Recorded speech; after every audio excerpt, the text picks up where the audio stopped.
Hello my dear students, welcome to Aryan classes. Aryan ક્લાસીસમાં તમારું હાર્દિક સ્વાગત કરું છું. આજના વિડીયોમાં આપણે ધોરણ 12 મનોવિજ્ઞાનના વિભાગ બીના મોસ્ટ આઈએમપી ક્વેશ્ચન જોવાના છીએ, જે તમારી બોર્ડની એક્ઝામમાં તમને ખૂબ ઉપયોગી થશે. તમે મારી પર 100% વિશ્વાસ કરી અને પ્રશ્ન તૈયાર કરી શકો છો.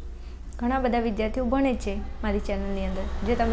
જો તમારો તત્વજ્ઞાન વિષય હોય તો તમે તત્વજ્ઞાન, ભૂગોળ તમારો વિષય હોય તો તમે ચેક કરી શકો છો. જૂના વિદ્યાર્થીઓને કહેવાની જરૂર નથી અને નવા વિદ્યાર્થીઓ હોય તો તમે મારા ઉપર 100% વિશ્વાસ કરી શકો છો.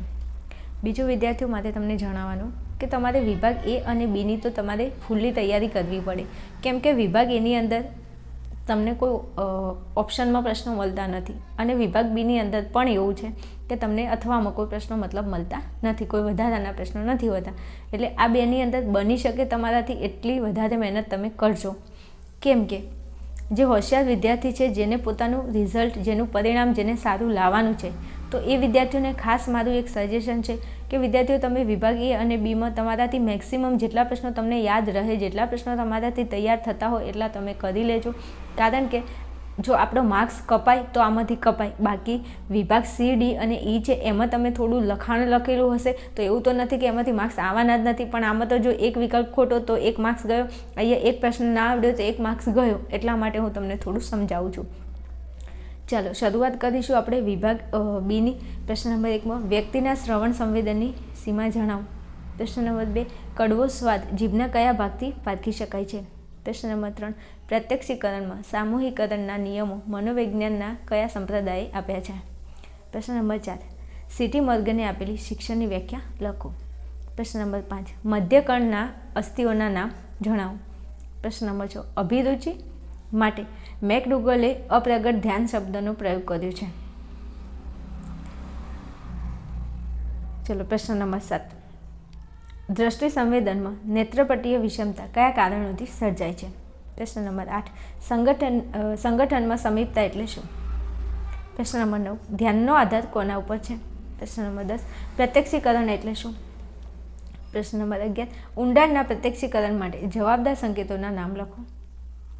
ચાલો ત્યાંથી આગળ વધીશું. પ્રશ્ન નંબર 12, માનવ ત્વચામાં ઠંડી, ગરમી જેવા સંવેદનો શાના કારણે થાય છે. પ્રશ્ન નંબર 13, સીમા પ્રદેશ એટલે શું.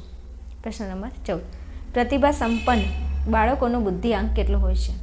પ્રશ્ન નંબર 15, મનોવલણ ઘડતરને અસર કરતા 2 ઘટકો જણાવો. પ્રશ્ન નંબર 16, ધ્યાન એટલે શું. 17માં સંવેદનના કેટલા પ્રકારો છે. પ્રશ્ન નંબર 18માં કારક અભિસંધાનનો ખ્યાલ કોણે આપ્યો છે. ચાલો ત્યાંથી આગળ વધીશું. પ્રશ્ન નંબર 19, અનઅભિસંધિત પ્રતિક્રિયા એટલે શું. પ્રશ્ન નંબર 20, કારક અભિસંધાનમાં વિલોપનની ક્રિયા ક્યારે જોવા મળે છે. પ્રશ્ન નંબર 21, આહા અનુભવ કયા શિક્ષણ સાથે સંકળાયેલ છે. પ્રશ્ન નંબર 22, પ્રબલન એટલે શું. પ્રશ્ન નંબર 23, કોહલર કયા સંપ્રદાય સાથે સંકળાયેલ હતા. પ્રશ્ન નંબર 24, વિલોપન એટલે શું. પ્રશ્ન નંબર 25, નિષેધક પ્રબલન એટલે શું. પ્રશ્ન નંબર 26, કોહલરે ચિમ્પાન્જી પર આંતરસૂદના પ્રયોગો કયા ટાપુ પર કરેલા છે. મોસ્ટ આઈએમપી ક્વેશ્ચન છે વિદ્યાર્થીઓ. ચલો પ્રશ્ન નંબર 27, ઉદ્દીપક ભેદબોધન એટલે શું. પ્રશ્ન નંબર 28, ઉદ્દીપક સામાન્યીકરણ એટલે શું. પ્રશ્ન નંબર 29, વિધાયક પ્રબલન એટલે શું. ચાલો આગળ વધીશું ત્યાંથી. પ્રશ્ન નંબર 30, વ્યક્તિગત બુદ્ધિ કસોટી કોને કહે છે. પ્રશ્ન નંબર 31, પ્રયત્ન અને ભૂલ દ્વારા શિક્ષણના પ્રયોગ કોને કર્યા હતા. પ્રશ્ન નંબર 32, બુદ્ધિઆંકનું સૂત્ર જણાવો. ચાલો આગળ વધીશું વિદ્યાર્થીઓ. મારા વાલા વિદ્યાર્થીઓ, તમને વિડીયો હેલ્પફુલ થતો હોય તો સરસ મજાની તમારા જેવી પ્યારી કોમેન્ટ કરી અને મને જણાવી શકો છો. જો તમે સરસ મજાની કોમેન્ટ કરશો તો મારો ઉત્સાહ પણ વધી જશે અને હું તમારા માટે દરેક વિષયના જેટલા પણ વિભાગ છે એના આઈએમપી ક્વેશ્ચનનો વિડીયો તમારા માટે લઈને આવી જઈશ. ચાલો ત્યાંથી આગળ વધીશું. પ્રશ્ન નંબર 33 ઉપર જઈશું. બુદ્ધિઆંકને બીજા કયા નામથી ઓળખવામાં આવે છે. પ્રશ્ન નંબર 34, ચેતા મનોવૈજ્ઞાનિક દૃષ્ટિકોણને આધારે બુદ્ધિનો સિદ્ધાંત કોને દર્શાવે છે. પ્રશ્ન નંબર 35, KBIT કસોટીનું પૂરું નામ લખો. કે અને પછી આવી છે BIT. પ્રશ્ન નંબર 36, પ્રતિભા સંપન્ન બાળકનો બુદ્ધિઆંક કેટલો હોય છે. પ્રશ્ન નંબર 37, ગ્રિલફંડે દર્શાવેલ સિદ્ધાંતને કયા સિદ્ધાંત તરીકે ઓળખવામાં આવે છે. પ્રશ્ન નંબર 38, શાબ્દિક કસોટી કોને કહે છે. પ્રશ્ન નંબર 39, બુદ્ધિ અંગેનો દ્વિઘટક સિદ્ધાંત કોને રજૂ કર્યો છે. પ્રશ્ન નંબર 40, યુક્તિકરણ એટલે શું. પ્રશ્ન નંબર 41 આરપીએમનું પૂરું નામ જણાવો.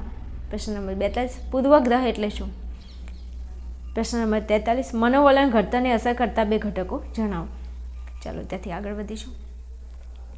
પ્રશ્ન નંબર 44 સામાજિકરણ એ શાની પ્રક્રિયા છે? પ્રશ્ન નંબર 45 સમૂહ માધ્યમના સાધનોના નામ આપો. પ્રશ્ન નંબર 46 મનોશારીરિક રોગો એટલે શું?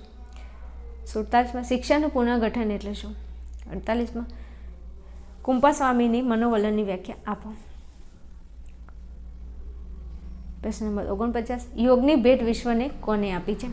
50 માનસિક સ્વાસ્થ્ય એટલે શું? 51 ભૌતિક સંસાધનો એટલે શું? 52 ઇજનેરી વિદ્યામાં સ્ટ્રેસ શબ્દનો અર્થ જણાવો. 53 લેજાદર્શે મૂલ્યાંકનને કયા 2 તબક્કાઓમાં વર્ગીકૃત કર્યું છે?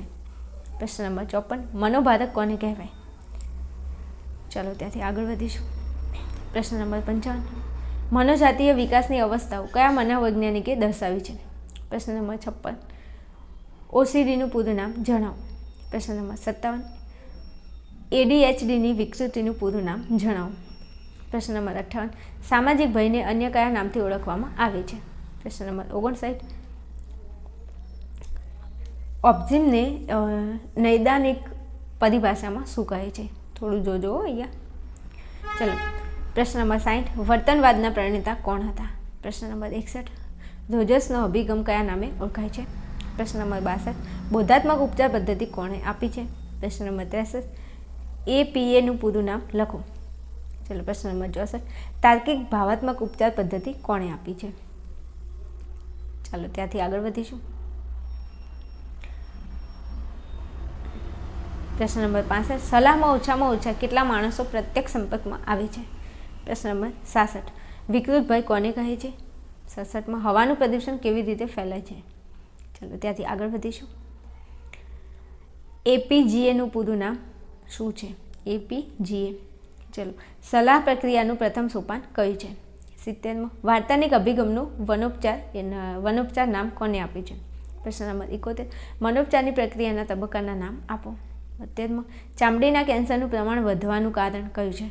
તો 73 ભીડ એટલે શું? 74 ગીચતા શેનો નિર્દેશ કરે છે? 75 ગ્રીન હાઉસ અસર એટલે શું? ઘોઘાટ એટલે શું? 77 પર્યાવરણના ઓઝોન વાયુનું પડ પાતળું શેને કારણે થાય છે? 78 અધિકાર એટલે શું? 79 પર્યાવરણ અંગેનું પ્રતિમાન કોને દર્શાવ્યું છે? 80 ભીડ શેનો નિર્દેશ કરે છે? 81 હવાનું પ્રદૂષણ ઘટાડવા શું કરવું જોઈએ? ચલો ત્યાંથી આગળ જઈશું. 82 કીધું છે સાંસ્કૃતિક પર્યાવરણમાં કઈ બાબતોનો સમાવેશ થાય છે? 83 કાર્ય વિશ્લેષણ એટલે શું? 84 સંસ્થાના લક્ષણો જણાવો. 85 કર્મચારી પસંદગીની રીતો જણાવો. 86 વ્યવસ્થાપકોના કાર્યોમાં સંગઠન એટલે શું? 87 તાલીમના 3 હેતુઓ દર્શાવો. 88 જરૂરિયાતના ઉચ્ચ પદાનુક્રમનો સિદ્ધાંત કોને આપે છે? 89 ઉથલો એટલે શું? 90 અમલદારશાહી સંરચનાની સૌથી મોટી નબળાઈ કઈ છે? 91 અમલદારશાહી સંરચના એટલે શું? 92 સુખના પ્રકાર જણાવો. ચલો ત્યાંથી આગળ વધીશું. સરળ સંરચનાને બીજા કયા નામથી ઓળખવામાં આવે છે? ચલો પોઝિટિવ સાયકોલોજી શબ્દનો સૌપ્રથમ ઉપયોગ કોણે કર્યો છે? 95 જીવન સંતોષ કઈ બાબત સાથે સંબંધ ધરાવે છે? 96 સુખ અને સુખાકારી અંગે વ્યક્તિના વ્યક્તિલક્ષી માપદંડોમાં કોનો સમાવેશ થાય છે? 97 રેફ્રિજરેટરમાં કયા વાયુનો ઉપયોગ થાય છે? ચલો સલાહની વ્યાખ્યામાં કયા 3 સામાન્ય તત્વો જોવા મળે છે? અને બિનસાંપ્રદાયિક સંકેતોને પારખવા માટે કોણ વધુ કુશળ જોવા મળે છે? તો પ્રશ્નોને તૈયાર કરી લેશો વ્યવસ્થિત. તમને ખબર છે વિભાગ બીની અંદર તકલીફ ક્યાં હોય છે? ઓપ્શનમાં કોઈ પ્રશ્ન હોતો નથી, એટલે બને તો મેક્સિમમ પ્રશ્નોની તૈયારી કરીને જજો. જેટલા આવડે છે આમાંથી એટલા તો ખાસ કરી જ લેશો.